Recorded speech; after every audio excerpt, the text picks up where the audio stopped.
Mbote mingi na bande konyo sobo ali branché. Connectez dans votre chaîne Prophète Ezekiel officiel qui mène Nzambe ingela.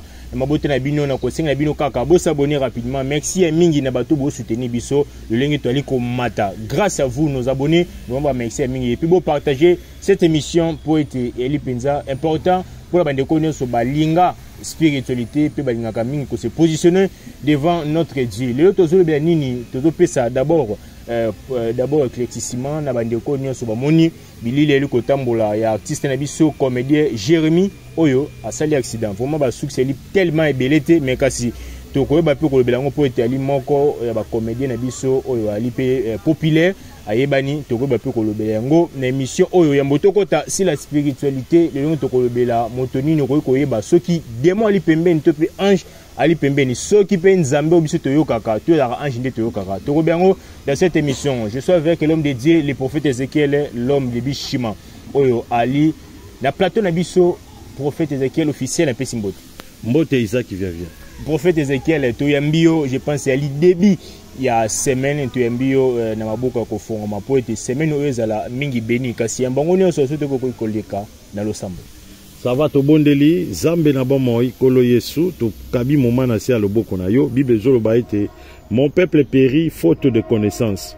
Tolingi connaissance oyevanda kat na bisto comprendre ba signe ya koye ba djinn, ba démon, ba ange et puis présence du Saint-Esprit. Dans le nom de Jésus-Christ neto bondeli bongo amen. Amen. Tango ete beaucoup de to kende ide moko elinga ipona ko weba mabongise minini yemosa ko Ezekiel na ebité déjà ba précaution ni na o etali formation ya ba jeune ministre topé ba sena nzambe mususu bali ko koma topé ko vivre le quoi mosa ko Ezekiel. Formation ezali na mois prochain, c'est les 3 to banda et ça la 7 jours. Aussi sango le 8. Bandeko ba ko se mettre en ordre ndé bango ba participer. To ba ki participation à $100. Au tinda on a 2 tranches. Alors so dans la poste au tinda ba numéro ezali benga biso na plus 243 81 61 96 772. On s'enregistrer c'est le moment pour assister na carte formation. Donc c'est un peu ça. Moi ko banga pe ko za kota bandeko po te toyebi lelo eloko ya li secret e bangisa kami. Mais loko ezali ouvert mutako banga za ti po ebi kete ba to be bazali na mutako bango lakisa mabe. Yango ko pesa bato me éclaircissement soki lolenge kani ko banda ko se progresser. Voilà, eloko eza d'abord secret ezali eloko ezaka na pouvoir makasi parce que au moins makambo ne ezalaka secret nde ezalaka na bokonzi mais makambo ezalaka public nde ezalaka faible soki eloko déjà batie au moins eloko bengaka solde to solde o solde lamba ebaki lamba na eumela te na nzoto mais bilambo pena basombaka ote lamba kato elamba oyo me ya kapo balo eza balata mais lamba kato tali yango boyoki ko $100 yo négligent ok c'est lamba ya original lamba ya bien ya qualité donc cela veut dire avec la spiritualité ezali ezali mayele moko boye oyo ba tsenga ba découvrir. Alors c'est ça ce qu'on appelle la spiritualité. La spiritualité est plus forte même les écritures. L'inspiration c'est le monde de Dieu. Ozomona papa na biso il faut quoi yembango. Elle donc ça veut dire est plus forte que les écritures. Donc c'est ça la spiritualité. Donc bato ba bangate tant que Jésus-Christ a dans centre à makambo na biso, centre à connaissance, il n'y a pas de la magie. Voilà, pour faire des éguettes, vous passez moi na si j'ai mon côté comme moi na ba vidéo, je pense beaucoup à la peu au courant le lengue mon quoi ba artiste na biso comédien oyo to mon na bilili le lengue à salaki accident il paraîtrait pour te ba succès li penza mingité mais quand c'est habité li lobani beaucoup za nango pour na likambo comédien. D'abord tant on a yoka ki loko wana na zwa ki avertissement intérieurement pour naïe. Ça veut dire j'ai compris une chose étant qu'il y a un prophète avec des qualités d'un prophète. J'ai compris que ndeko artiste Jérémy azana bitumba belé au monde théâtral oyo ezaka na biloko mibale sengeli ba comédie ba yeba soko za na protection nzambe te ba musuba ke na loka protection pungu asimbi mwa pungu na ye akanyo na visite ache na loketo pour la protection parce que na monde qui comédie ba ko vandisa yo ya lokola na monde na qui passait ba pasteur belé lelo ba ba poison ebele lelo bana si ya mabele ebele lelo to lobo yo bazana bakota bandaku ebele lelo be bakufa ozomona cela veut dire que abanino osela nzambe bien et les gens étaient jaloux envers lui et puis ba combattre vie na ye ba combattre étoile na ye alors makam na ye c'est nini ebebisami alors mutakomi na ba complication mutakomi na ba difficulté yango monaka Quand on mutaleki na kata TV, d'abord TV est puissance à 4e dimension. Ils allaient géré par les mondes des ondulations, tout bien à bas onde. Quand on leki na kata TV, il y a des ondes bazali ba élémentaux, ou bazaka ba facilitaka chaque transaction ya ba esprit. Mutako ko salo mabe a partir kaka na TV, soit dans le monde des ténèbres, ayebika te muto ale kapeta na chaîne telle. À côté contact na 4e monde a commandé ba djinn négatif ou bien ba zone négatif. Après si bango autorisation ba attaquer yo ba bel si maman vina yo yango mona ba comédie belé so boluki bango na grimoire magique pour ça bango mabe et zo bango ba moko pour ba lekaka trop moment na télévision yango mona ka ba comédie msu ba mona o ba yebi yesuté ba no simba magie asimi mwa mpungu na ye abomi mwa mpungu autambola na magie na ye muso azana singana kanga na loketo muso azana singana ya kanga na loboko donc cela veut dire que mutu na mutu autambola na moi eloko moko boye pour ça là est protégé ye ngana oloba ndeko na biso Jérémie d'abord de 1 Dieu m'avait parlé que accident wana izalaki d'abord liwa bakana ki pona ye mais dans tout d'abord na kata vi na ye batakai na ba maladie beli nzamba épargna ki. Vous comprenez? Parce que na kati na ye azana mbulumbu donc azapenda na bio kisio magino il n'en a pas ça. Vous comprenez? Jalousie à batunde bataka qui est spirituellement. Alors tant ba moni que no ba jouer spirituellement té. Ndesko ba ko attaquer physiquement. Et loko comme la bango ndé na landi ba explication na ye. Aye batendeni ba se retrouver donc ba perdre contrôle. Ils a qui tout un envoûtement au salamaki na nzela. Donc le problème bazaki na posa mutuna ye. Et Dieu l'a épargné. So talibien, au moins on a même balissé sa photo, au moins on a un luminé qui a robéba. Vous comprenez? Donc bazaki na posta doit détruire pe na ba panze mutu. Et là ko wana zaka bondo keza na kata monde théâtral. O bango ba kota monde na bango ya théâtre, eza monde moko boye bazana eni makasi. Je n'ai jamais eu le temps de parler avec lui, mais une fois je l'ai vu. Dans mon âge, j'ai vu que c'est un garçon tellement courageux. Au moins, sa façon de faire des choses, à ça, on tellement kitoko. Bazan on a baïda. Basala musana bango, ba force en nature qui comédie ça vraiment na makila na bango. Parce que au moins que bango baï na moi vague moko ya sika na kata monde à théâtre. Pour théâtre ndenge bango memelango mona kino, va sa sika baï na ngo. Alors, ba okiti so ba na kata théâtre ba to ba na bondo ki mutema mabe lukunya. Ba olingate bango ba avancer pour ba branchement pe loka izoyaka ba ju ba contrat ba zo ba publicité talaka mutu ba combattre indemnité a ucho déplacé récemment à Kendaki Dubaï zo monde azaki na Dubaï ko yaka ya yebo bitumbe mati zo comprendre très bien est-ce que ba ennemi na ye ba on sepela abandika théâtre mikolo a mo matavion biso to umela to matavion kutu to souvent pour to matavion mais abandika mikolo yo akomi ko mata avion ça veut dire que batu ba kozala na sengo pour na vie na été batu ba oluka ye ba sale mabe batu ba ko combattre ye batu ba ko menacer batu ba obundisa ye donc moi c'est que je trouve en Jérémie batu ba qui jaloux envers lui pour na lire ya siksa komi nango c'est la raison pour ba éliminer alors un message très capital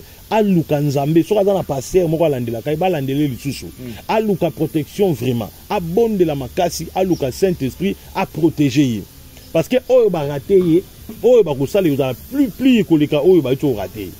Je comprends. Donc ils ont makambo nga na mona gi pona vie à Jérémie. Donc c'est un garçon que j'aime, nzamba protéger à côté toujours protéger. Voilà, nzambe abatela yo artiste na biso Jérémie. Oya sepesaka pe ba mabote belé bandeko so besoin de biso bo sambela pona ye mingi po ta osala pe fierté ya mboka na biso totala te ba makambo mususu meka totala lenge moto eta ali nango vraiment na pe si merci na bandeko nyonso bali ko soutenir ye wana mosala nzambe toleki sur la spiritualité na sujet na biso comment le lenge moto ko détecter la présence de Dieu ou soit ta présence ya diable tout près na ye topé soki aka mozali sa nzambe ya solo mosala nzambe kasi na sujet oyo na ebité tant mosala nzambe azomeka ko éclaircir opinion sur ba ange est-ce que réellement ba ange bazara pour les questions oyo ba to ba bisaka biso été to kokite ko sala ba contact na ba ange il faut tout ça directement na Jésus. D'abord Bible solo ba mon peuple périt faute de connaissance. Alors so ba to balobi ke to ko sala contact na ba ange te d'abord ba to ba bana makamba ki bonzambe kutu batambola na ba ange to moni a Moïse atambola na ange kutu ange wana atambola na Moïse une fois comme ça linga boma Moïse parce que ayebe ko kata bana ngengate bana mibali mais tant au sikoyo ange abandi ko gangela Moïse moi si na Sephora lokola yeba ki déjà il a été instruit par mobali na ye que alliance na biso à Israël et va na plus par circoncision to bengi ko kata mangenga alimba moka comprendre non ange na kanda linga boma mobali nanga nda su libanga o ezalaka lokola lam akati mbala moko bangenga ya bana ne ya mibali nde tango akati bangenga azwi makila na sopeli Moïse na makolo nde Moïse azalaki sauvé ange wana longwe mbala moko atiki Moïse.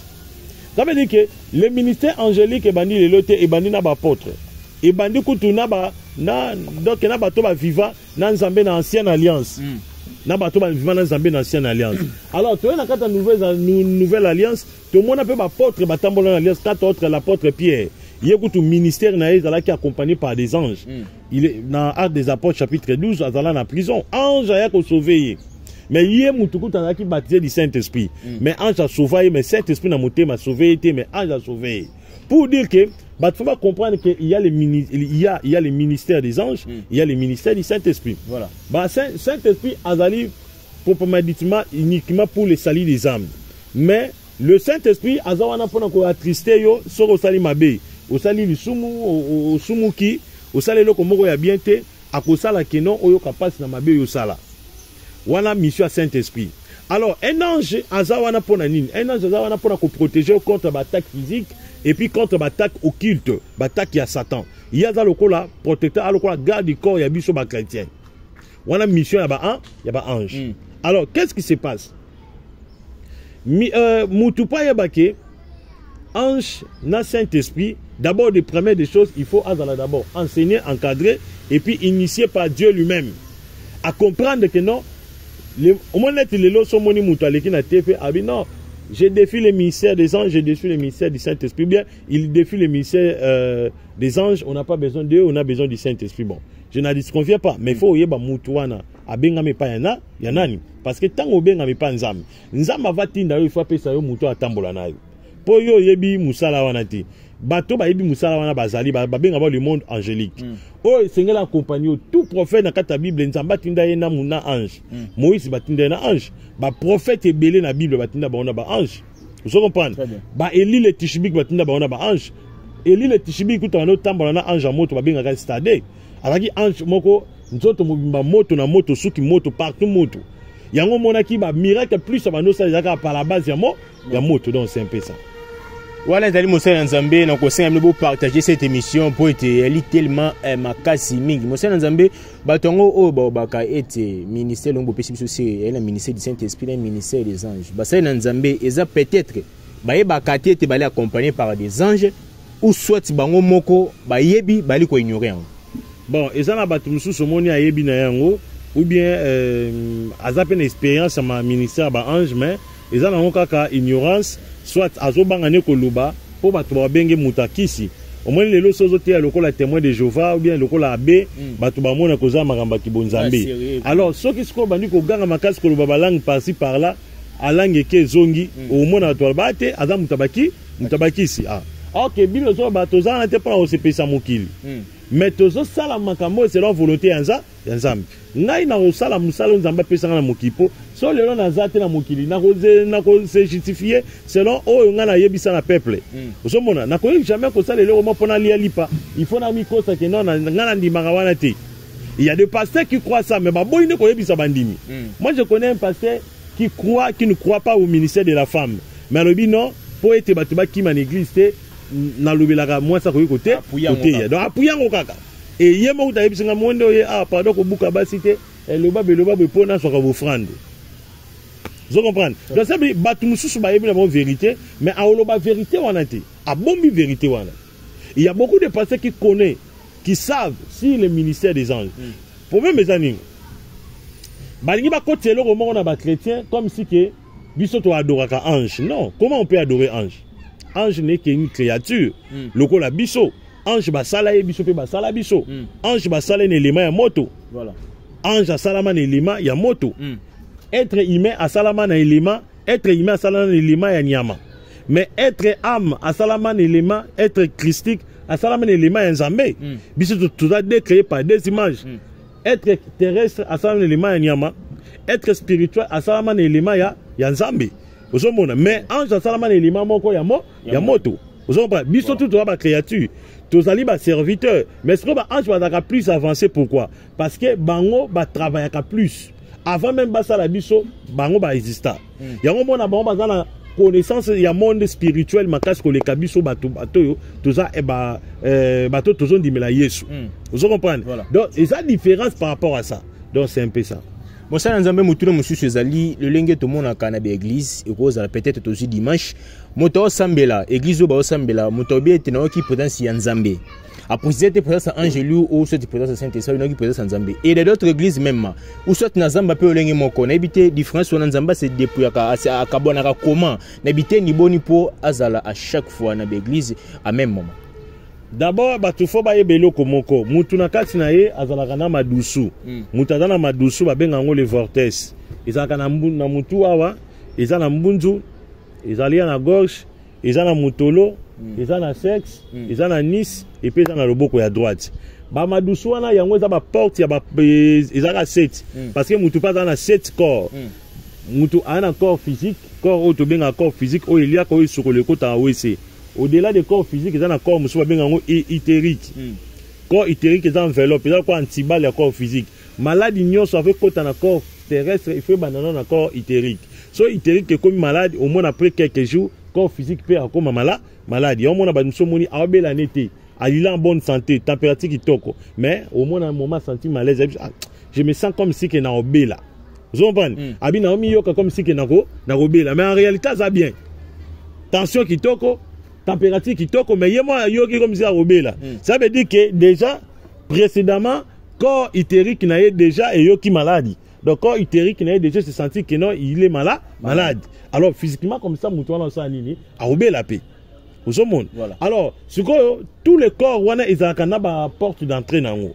Au monde. Alors mutu santaka présence en Nzambe ndeni so ba porte wana fungwami. Ce que fungwami mutu koyoka présence en Nzambe. Alors, si on y a une lumière, parce que nous avons 7 couleurs arc-en-ciel, nous avons 7 lumières dans 4 ans. Voilà. Nous avons lumière, donc nous avons 7 lumières. Au moins, nous avons enjaillé, abîmé lié. Ce qui forte, c'est que nous avons sentir de l'autre côté. Alors, comme si rien n'était. Akoyoka iloko mon côté. Ange pas que muto a quitté. À comprendre que muto a quitté pour ange à mon au-delà, a eu déjà ba vortex na yebi que non vortex na ye, ils a ko fungama ou bien ils a ko kangama. Alors, ce qui ange abimé li muto wana. Parce que ils ont un signe moko pour chaque ange abimana lumière na ye. Saint-Esprit a dans la lumière na ye. Démon a dans la lumière na ye. Ce qui démon abimé li yo, hein, démon est abimé li yo. Lumière et puis la cananzo sont les âmes noires. Nanzoto amutu, ils apportent. Parce que pour y que des mois, ils font vortex et fungama. Vortex et fungami, lumière wane zo pela et opela noir. So peli noir, ça veut dire il y a un mauvais esprit. Ce que tant opela noir wana eloni ko salama. Ora na yo, et ko vibrer, ko panzana, loko la parasol. Et panzana peut protéger yo, mbalamoko, oki suki mutu senini, itelemi yeba ke Satan nazali. Présence ba démon baza quelque part. Ce qui Saint-Esprit a yé, Saint-Esprit, on a signe. Il y a démon. S'il y a Satan, il y a ba djinn négatif, il y a ba énergie négative. Ba yiba yibo étoile, oyoka suki mutu telemi. Oyoka lokwa mutado dio, hein? Soit oyoki lokwa la chair de poule. Ba biso ba yoka glissonnement. Voilà. Hein moi kolinga. Alors, wana ezali signe. Lumière, porte, vortex, il y a lumière noire et peli. Pour nous dire que nous avons 7 couleurs arc-en-ciel, on a 7 dimensions encore. Alors, lumière, on a ce que peli, et la question que il y a eu un problème. Ça veut dire qu'il y a eu un problème. Alors, maintenant, ce qui démon est plutôt ange en Zambaye. Ange Moussousaye, par exemple, ange à guérison. Ange à guérison plus azarana couleur naïe. Ils ont bleu. Ce qui lumière est peli à bleu. Na kata corps na yo. Na ma douceur corps no lumière mo bleu pela. Ange à guérison aïe. Il y a des signes que tu vas sentir. En général tous les anges ba signes les alaga. On ressentir lokola bazo sopelo mafuta moto na mutu iro bando boui ezaka partir sur droite banda. Pourquoi partie droite? Parce que na kati ya loboko ya droite nde bisika pouvoir ya mutu na cadre spirituel evandaka mutu onction ya protection nyonso evandaka na loboko ya droite. Yango moni Bible ezoloba même place nzama avandaka na loboko ya droite. Donc loboko ya droite eza bisika pouvoir ya mutu nyonso evandaka. Chance à mutu tout evandaka. Banque spirituelle ya mutu ka banque evandaka na partie droite. Partie gauche eza loko mususu. Mais partie droite nde koto banque spirituelle à mutu sala nini evandaka. Alors qu'est-ce qui se passe? Ceux qui enjaillé okoyoka lokwa ba sopelo mafuta moto. Lokola ba sopelo mai ya moto, lokola ba pakolo mafuta moko bu. O senti mabe. O bando yoka mabe na sens nini? Oko kata ko simba eloko te donc au moins na makambo nyonso lokola bizarre, salité, il faut dans la bisika moko ya yo moko. Yeba ki ange sikoyo azawana alinga lobela yo. Mais tandis que le Saint-Esprit ce qui aye pa na yo azana sini moko oyoka babengaka paix du cœur. Oyoka paix du cœur, ça veut dire que oyoki kimia na motema na yo. Kimia pena na motema na yo, yeba que Saint-Esprit aye pa na yo, be Saint-Esprit aza pembeni na yo. Oyoka paix du cœur. Osomon. Mais ba ange oyoka mafuta e bandio awati na makolo. Donc c'est un peu ça. Wana ezali penza moi Mosala Nzambali ko pesa biso lenge kani ya ko sosola ka bozali ya démon. Topé bozali ya angelu ezali pena sujet oyo to yaki mingi basé Mosala Nzambali na posa ya ko bela bino pona sujet le ko senga na bino kaka bo s'abonner rapidement na bande ko bo soutenir biso bo s'abonner e ko sala biso penza bien ya mingi Mosala Nzambe na domaine kaka ya présence ya Nzambe ou soit peut-être ya koyoka ba sensation ya mabe. Est-ce que tu crois makambo komeli comédien biso Jérémie Nzambe interpellé que soit yemo zali na ba pressentiment ya mabe te quelque chose ko comment? Non, normalement, ils attaquent, et le comédien, ils attaquent. Bible Zoloba, et le commandeur comme la biso, batamokilisa qui nous a visé. Donc, personnellement, moi, j'avais senti un grand danger. D'abord, tant à outil Dubaï, dans mon qu'il sera bien attaqué. Vous comprenez? Bon, tellement qu'il y a un message qui vient, biso d'abord occupation, on prie seulement.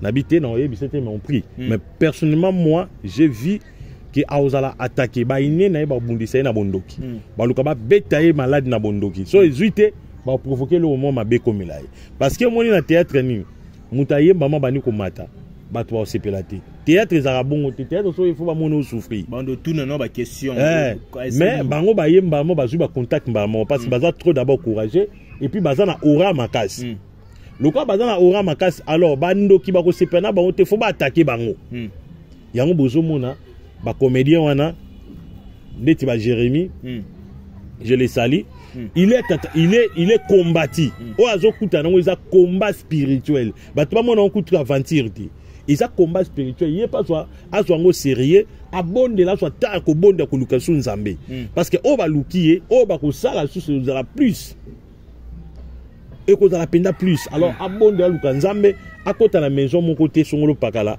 protection c'est Jésus-Christ c'est tout. C'est un peu ça. Bon, Mosala Nzambe nani oyo akoki interpeller mutu ongo bima bolo mo yebisio na kilo mo yebisinga ba présentement mo kama beza ka le Saint-Esprit ou des anges ou soit yemoko le Seigneur Jésus. Bon, interpellation plus ya batu ndeti mutu soki Nzamba nga interpréter d'abord mutu interpellera biso plus ezaka Saint-Esprit. Saint-Esprit interpellera biso pona lisumu. Soko sali lisumu nda yebisio ko sali lisumu yo ka passe na motema. Ou bien Saint-Esprit a interpellé Kabiso, ce que l'ingo kinde pour ça la lisumu a pékisio, a tiré découragement. Même où tu interpellé Kabiso, c'est les anges protecteurs, parce que mutu nenga tambolaka mutu azakana ange protecteur. Ange protecteur a protégé Rabadne Bible sur le banapisom. Si je m'abuse pas c'est 34. Bazo sabiso na vie na witwana l'ange de l'Éternel campe tout autour de ceux qui les craignent et il les arrache au danger. Vous comprenez? Voilà. Ils ont un ange oyo abota makana mutu. Babengaka ye l'ange personnel. L'ange il y a 6e dimension. Oyo so babengaka ngo 6e sens. Ange wana azali en coalition na ba ange o nzamba kopesa yo soki au mati niveau na kati makamba kibonzambe. Alors soki lelo zo tambola likamu moko ya mabe linge komela yo. Soki peut être ça païen. Ange o bobota mena ye ne mto yebisa yo. Babenga ngo la voix du cœur à lobela yo ou bien sixième sens. Attention, lelo mabeza izali. Même avant likambe koma, abiso keba za la prudent. Nga y arriva même que na okumba. Il arrive même que na okumba bu le mona fini téléphone natal. Mona ange attention tika téléphone. Soka na tika téléphone na meka otanga bu na simbi frère na leki ambiscade. Zomon. Eza makambo yo ange asala nini asala ngai. Alors muto na Saint-Esprit. Ange du cœur, ou bien ange à sixième dimension, et sixième sens plutôt, à la coalition, na ba ange, ou ba pesio so dans la Saint-Esprit, pour nous soit dans Saint-Esprit, à autant ma plus au moins 1500 anges. Ça veut dire, bah, so quoi activer, moi, il quand même comme la yo, même s'il y a un problème, au yeba, n'a il problème comme dans la Santara, ma beza. Et l'eau bengue comme, et l'eau bengue comme, et l'eau bengue comme, tes missions na sala monter pour ma béroya. Je sens ça, donc c'est un peu ça. Bon, c'est la grande ni motion, nous avons pensé sur position qui tôt, mais comment chrétien ba ko bete mbasu et voilà comment aussi le temps au tenge biso lenge bibie le bien était ange à protéger ka bato ba banga kanzambe longe kani ko arriver ou soit tu peux musala nzambe pour tout monde ngo basana nzambe musu ba beti bango mbasu so moni musala nzambe ba beti mbasu azupe na mbasu il y a des choses soit nzambe a permettre ngo pa azongse na nzela ou bien punir ou bien laisser na persécution. Deuxième chose soit yemo passer à la protection ya kolemba pour protection limbaka protection et le kola mafuta taba trop de ko chauffer en côté comme malili ange protecteur azali mais ange protecteur un peu ba séduira kai. OK, il y a des démons démons séducteurs ba ya ba c'est net ba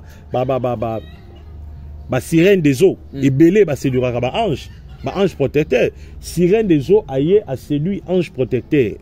Sirène des eaux aïe a séduit ange protecteur. Ange protecteur paix à quoi? Sirène des eaux aïe a séduit abineli yembeli ange protecteur sko ezaganin. Soki démon va attaquer avant quoi ça passer va être malade. Ba tinda démon séduction et ko séduit pasteur soki et ko séduit ndeni bakokota na 500 yanzo tonaï. Parce que le vrai ennemi de l'homme c'est l'homme lui-même. Bah quand na 500 sans autres ne ba commanditer corps physique naï. Pour corps physique c'est le corps le plus faible parmi tous les corps qui sont là. Tant ba commanditer corps physique ça gérer na 500 ba commanditer yango ba faiblir yango. Mutake sa lisumu dès que ça lisumu attristé Saint-Esprit. Ce qui a attristé Saint-Esprit, ange, bada soutenir la force Saint-Esprit, limba. Il faut que lembi, démon, séduire, ange corporel. Donc, ça veut dire ange, abotamanayo. Ange protecteur. Il faut que séduire, bazu maman ouverti, moni aura nayo, et moni corps éthérique nayo, ils ont déjà wana. Donc, le roi de moni corps éthérique nayo, bakombalamoko, na ko neutraliser, na aura nayo. Il faut neutraliser, on comme neutraliser. Bouba beto maman malade na corps éthérique, malade de na kata nzoto ti mon malade de manifester na corps physique. Alors mutakom na ba problème ya ça, ya santé. Ozo monde. Donc ils arabement passer sur o balien na bandoki. O sango balien na bandoki. Ils a par rapport ya bloc soit pasteur yemo pa anakisi. So pasteur anakisi, ba otala numéro protecteur na yi. Ana peut être 37, ba ke lukile peut être 69. Nandenga bunduki ba beti malade akufine tout monde pasteur mo débat na quartier ba quartier beti coup de pasteur ko pasteur tellement be jomulanga tirbo pasteur beta tirbo ale ba pese bible pasteur lia bible nyo tout monde on a kasumbalé ça. Et ce pasteur là aza pasteur soit aza na moi les titi na e nganga sko amonié muto asimba nganga beta muto asimba pe nganga ko ici. Parce que na kata yesu même wana moto muke soku tena quartier yesu ko multiplier pour yesu lingate bendele koya a ko multiplier ba force. Donc c'est un peu ça. Voilà, to comme na suka émission moko lelo mo sanzambe mon ebino ya suka na bandeko so bandi biso pe na baboni ba onyoso balanda kabiso. Mona nga suka bandeko nga ba chaîne tout o bo mona ba miniature nga. Soka botangi bo moni prophète Ézéchiel officialité. Eza chaîne nga te bo désabonner. Na pesi mon d'ordre. Bokende ko désabonner opération désabonner na ba chaîne tout au moni que miniature na ngeza mais comme ba komi prophète Ézéchiel officialité. Wana eza yanga te ba olia mbongo na ba vidéo na nga. Boya ko s'abonner na prophète Ézéchiel officiel bo landa ba enseignement nyonso. baselema tout on appelle ça na kala na na makambo susu ya makasi na opesa plus que wana mais avant na pesa ngo bo me mangati na 10 000 abonnés donc bo s'abonner na prophète Ézéchiel officiel .bar. Voilà, point barre, chaîne Kaka Moko, prophète Ézéchiel officiel, n'a pas été chaîne créée pour vous aider. Il y a Coco là, spirituellement, moralement et pourquoi pas mentalement. Je dis un grand merci à notre caméraman, à notre ingénieur Cyprien Méjean ainsi que Dave, mon président. Je vous dis bye et à la prochaine et s'abonnez-vous.